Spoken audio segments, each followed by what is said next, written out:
Hi, I'm Jason Hershey from the newly pioneered Washington, D.C. House of Prayer, and I'm standing here on the ellipse of the White House, just across the fence from our president's backyard, and I'm here to share great news with you. It's unprecedented that anything like this has ever happened before, but we've obtained a permit from the National Park Service to put up a tent on this land for over 40 days this fall, to literally do Tent of David day and night worship continuously from September 25th until November 6th, Election Day. We are thrilled about this because obviously we know in Psalms chapter 22 verse 3, the proper rendering of that scripture says that the Lord is enthroned on the praises of His people. I love that because before man ever steps into the polling booth this November the 6th, before we ever go in and vote the lever for man, we want to come to this place, on this ground right here, that's actually, it's under the surveillance of the Secret Service. It's part of the White House grounds to come on this land to get the presents by the palace in the capital city, just like King David did. And before we ever step into the polls, that we'd say, Jesus, you are the King of Kings, you are the Lord of Lords, believing that when His throne comes on the praises of His people, that Jesus came not to condemn the world, but to save it. That Jesus is good news for America, and that He's coming to save this great nation. And so with great hope in our hearts and great joy in our spirits, we are blowing the trumpet to summon worshipers this fall from all 50 states. I believe that's a dream of the Lord, that we would have a worship team from all 50 states be represented at some point underneath this tent here. So I know 40 days is a long time, and many of you have jobs and can't come here for the whole time. But maybe you can come with your worship team for a weekend or a couple of days or for a full week and stand here, represent your state, represent your church, your movement, your house of prayer, wherever you're from, that we really could come together as the United States of America and do nothing but enthrone Jesus. My name is John McNaughton. For a long time, I didn't know if I wanted to paint this picture because I worried that it might be too controversial. But as an American, I knew I couldn't be still. I had to do something. I wondered if the presidents of the past could speak to us today, what would they say? Our country has gone through a lot of changes in the last 223 years. Some things for the better, and some for the worse. How would the presidents of the past feel about the uncontrolled spending and overwhelming expansion of government which is occurring today? This man represents every man, woman, and child who is an American. And like you and me, he hopes for a better life, to find the American dream of happiness and prosperity. But now, because of unconstitutional acts imposed upon the American people by our government, we stand on the precipice of disaster. The painting symbolically suggests the actions of Barack Obama as well as other presidents. Yes, their actions speak louder than words, as do the brushstrokes in my painting.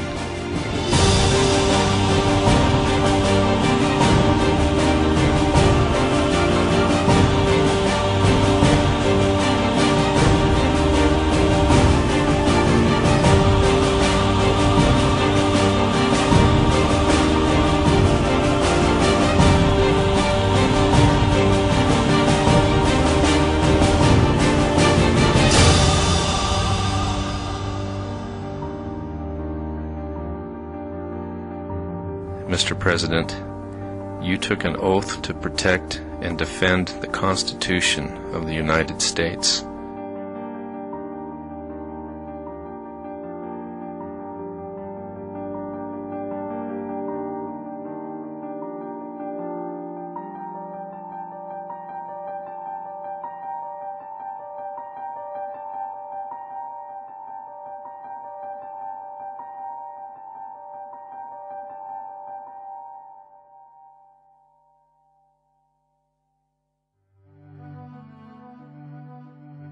Hi, I'm Christina Garza, the Campus Outreach Director for Survivors of the Abortion Holocaust.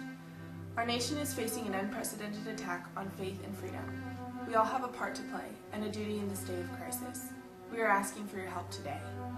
Beginning at 5 p.m. on September 29, 2012, we will engage in 72 hours of continuous prayer, prophetic witness, and arrests in front of the White House. We will prayerfully and peacefully assemble as a twofold public witness. First, we'll be a prophetic witness to the church declaring, if they outlaw your faith, the faith will become outlaws. Stand against the Health and Human Services mandate now, or soon jail may be the only option. Second, we are setting those in elected office a warning. We will not comply. You hold office because we chose you, and we will not comply with the evil Health and Human Services mandate or surrender our God-given freedom. This is why we need your help. We are working to bring a contingent of young people to the White House. The response from students has been overwhelming. They are willing to travel, to spend their time, to risk their freedom. Only one thing holds them back. Most students cannot afford to take a trip to Washington, D.C. We want to offer students partial and full scholarships. Will you go to acts529.com today and donate? Donate to bring that army of young people to the White House on September 29th. Acts 5:29. We must obey God rather than men. If you believe that our nation is in crisis, give today to send students from all over the country to the White House for Acts 5:29. Because I will not comply. I will not comply. I will not comply. I will not comply. I will not comply.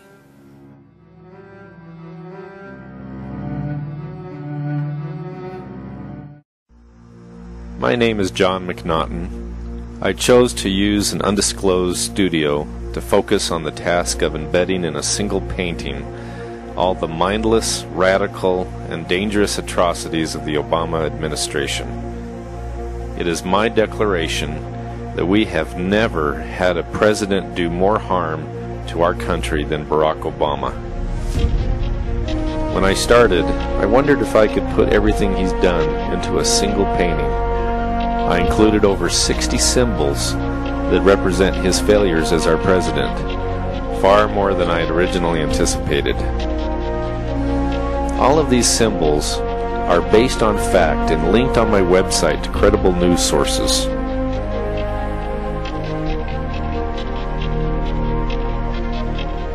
To those who would scoff or trivialize this painting, I challenge you to go to my website, study the interactive map, and read the sources. No American can analyze these symbols and learn about these facts and in good conscience vote for Barack Obama in 2012.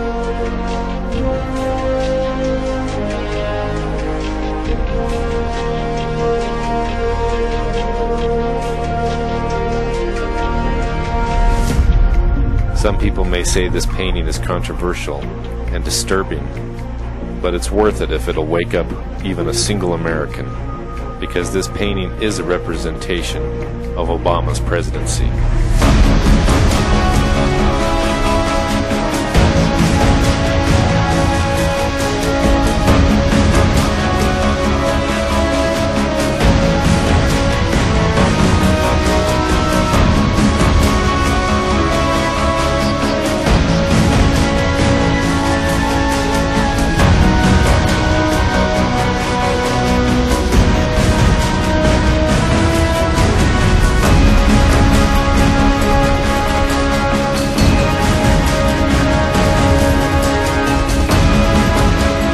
Still support Barack Obama? If so, you are a part of the Obamanation.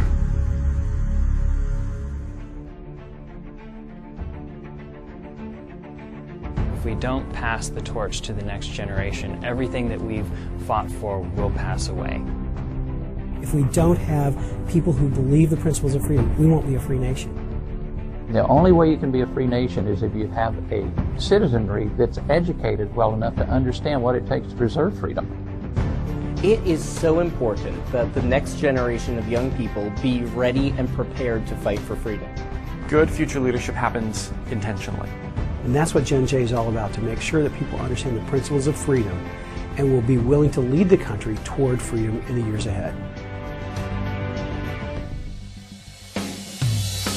This idea of freedom is the most important thing that we have, and it's worth fighting for. I don't want to be someone who grows old watching the sunset of America and telling my son stories about what it used to be.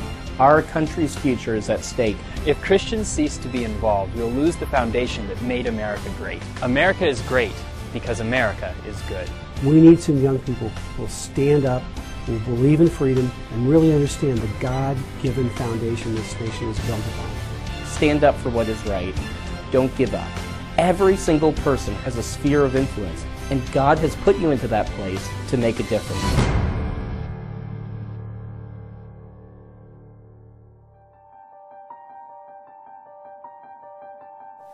I'm like a lot of people in this country who are concerned with what's happening to America and wondering what I can do to make a difference. I decided to paint a symbolic representation of what's happening to our country. And in this painting you have all kinds of people, young and old, and they're bound together by the same problem we all face, our national debt. But strangely enough, most of the people don't even seem to realize what's happening to them. They reach up into the sky, hoping to get more money from the government. That kind of entitlement mentality is what's ruining this country.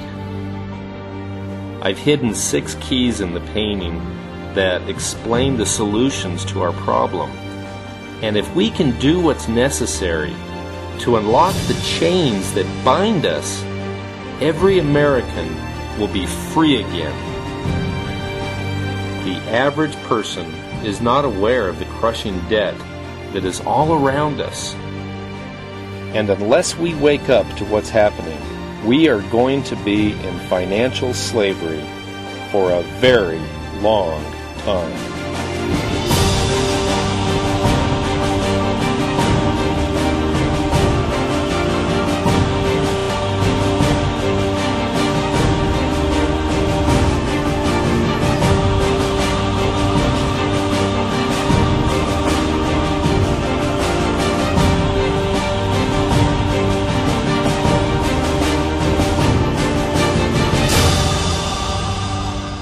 Wake up, America. My name is John McNaughton, and I've been painting for about 25 years now. And for the last 2 or 3 years, I've been concerned about our country and what's happening. About a year ago, I had the idea for this painting, and it came to me in a pretty bold way. I knew exactly what I needed to paint, and I knew that it would be a big effort to accomplish it. The amount of research and time that it would take would be more than anything that I'd done before.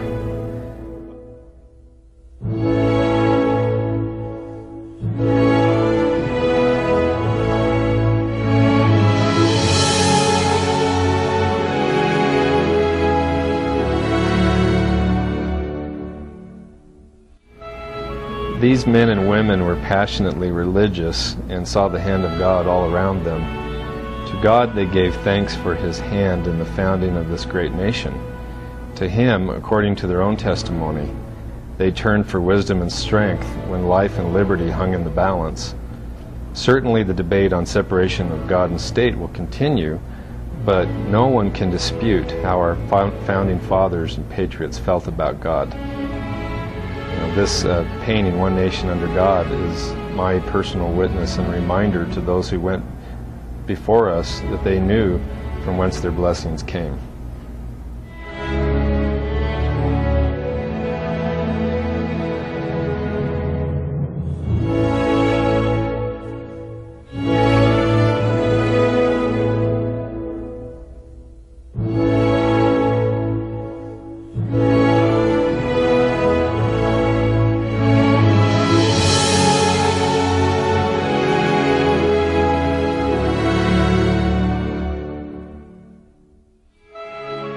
I believe that our Constitution was inspired, and as you look at this painting, I hope that you will consider where your place is in this country.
no one will be able to be armed. We will take all weapons.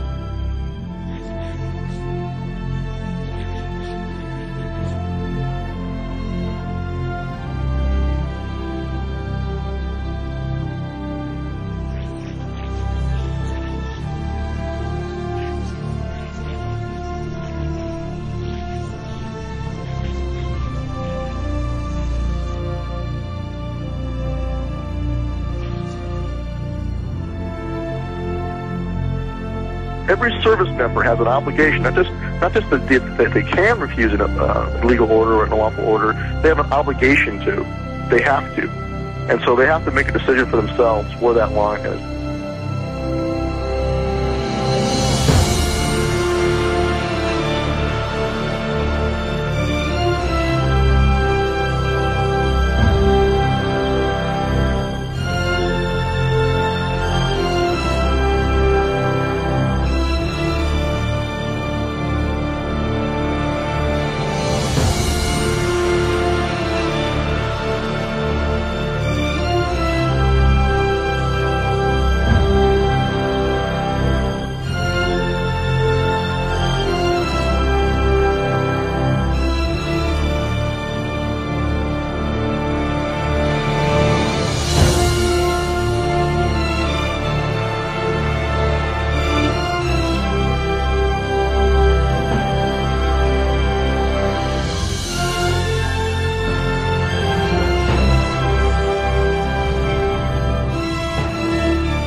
That anyone can understand why these people, after 6 days, are still in this filthy, miserable convention center. Why are they still here? There's the freeway here. I tell you what I would have done, what I would still do, I would say, let them walk out of here. Let them walk away from the filth.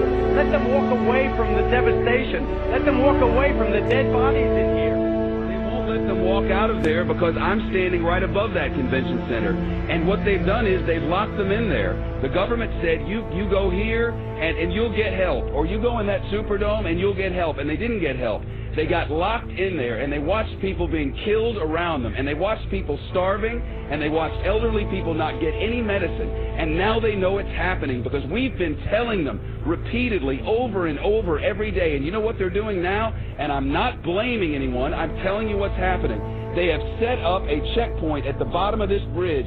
This is the bridge that takes you from New Orleans over into Gretna, from Orleans Parish into Jefferson's Parish. It's the only way out. It's the connection to the rest of the world. And they've set up a checkpoint, and anyone who walks out of that city now is turned around. You are not allowed to go to Gretna, Louisiana from New Orleans, Louisiana. Over there, there's hope. Over there, there's electricity. Over there, there's food and water. But you cannot go from there to there. I think the government will not allow you to do it. It's a fact. I don't know, man. Let them walk out of here. Let them walk the hell out of here. Let them get on that interstate and walk out. We had Walmart deliver 3 trucks of water, trailer trucks of water. FEMA turned them back. They said we didn't need them. This was a week ago. FEMA, we had 1,000 gallons of diesel fuel on a Coast Guard vessel docked in my parish. The Coast Guard said, come get the fuel right away. When we got there with our trucks, they got a word. FEMA says, don't give you the fuel. Yesterday, FEMA comes in and cuts all of our emergency communication lines. They cut them without notice. Our sheriff, Harry Lee, goes back in, he reconnects the line, he posts armed guards on our line and says no one's getting... That's why we issued our declaration of 10 orders that we will not obey. And what those are designed to do is to get the troops thinking ahead of time about where the line of the sand is in advance. And that's what we're hearing in feedback from people in National Guard units is that in Katrina, that's kind of what happened, is the police and the military there, the National Guardsmen, were caught off guard and really hadn't thought about it in advance. Walking up and down these streets, you don't want to think about the stuff that you're going to have to do. Somebody pops around the corner. Let me shoot an American. Yeah. And what we're hearing is that it won't be the same way next time. There'll be more who will say, no, I'm not going to do that.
How do you paint a picture that gives hope to people who are suffering and struggling through a time of war?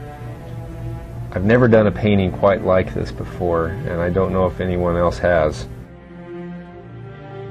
I had a friend of mine come to me with the idea of Christ walking through a smoky battlefield, and around him are all the different soldiers of time, as if they've just barely stepped from the battlefield, and they've got blood on them, and they're exhausted, and they bow down before the King of Kings, and they realize for the first time that peace really is coming, and the emotion and the feelings that that must generate among these people, you know, it was almost overwhelming for me as I painted it.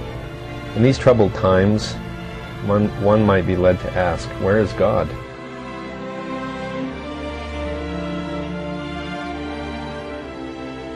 A story of faith and war that has inspired me is the story of the young man I used as my model for the U.S. soldier in the painting.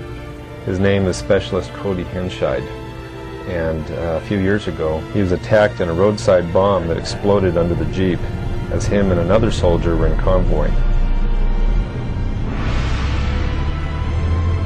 Cody was given the Bronze Medal of Valor and a Purple Heart for saving the life of his comrade and injuries that he sustained. But the true story was never told. In his own words, I couldn't get my friend loose. When I thought we weren't going to make it, an angel picked us up and laid us down away from the flames. God was protecting us.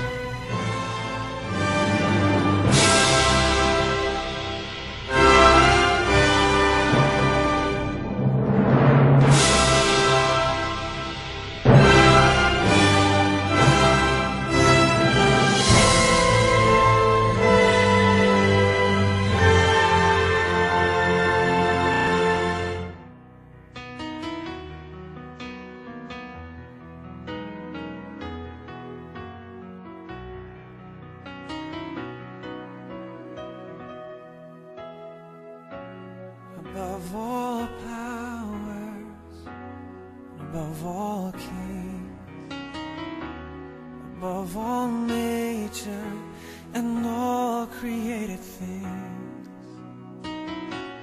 above all wisdom and all the ways of man, you were here before the world began. Above all kingdoms, above all thrones, above all wonders the world has ever known, above all wealth and treasures of the earth, there's no way to measure what you're worth. Crucified, laid behind a stone, you live to die, rejected and alone, like a rose trampled on the ground. You took the fall, and you thought of me above all.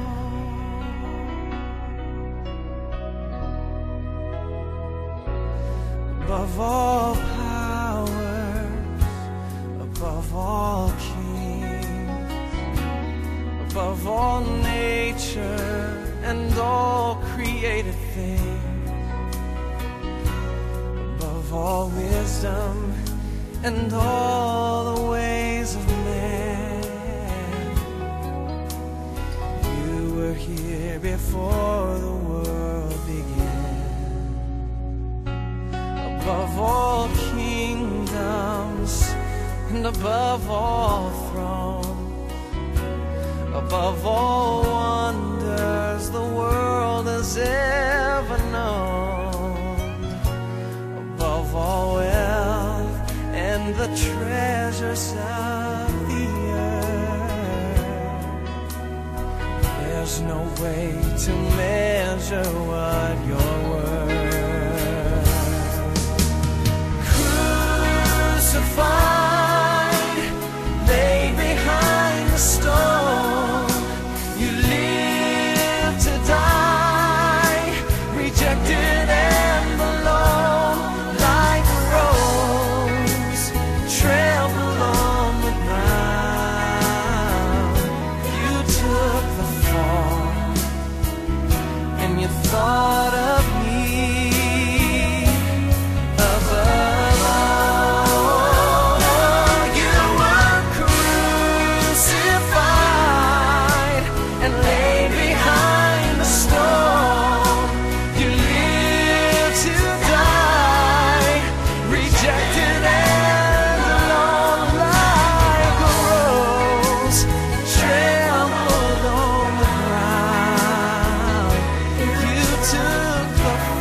took